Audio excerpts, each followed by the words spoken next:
when you start to seed at home, it's really important. Probably the most important thing is the soil mixture you use. So you want to use something that has a lot of vermiculite and a lot of peat.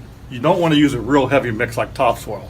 It'll never dry out. It's harder for the seed to put roots out and something like that. So when you do plant your seed, now here's a zucchini. This is a pretty large seed.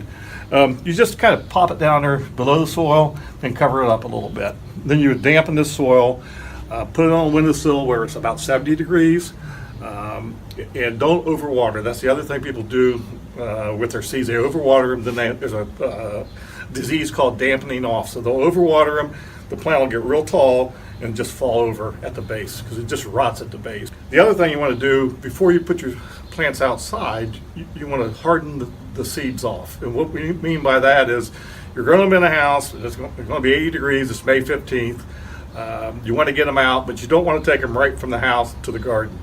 Put them out on your porch someplace for a few days, let them get used to those conditions, get used to maybe a little bit cooler nights than they had in your house, and that'll harden your plants off, and you'll have a lot more success when you plant them in your garden.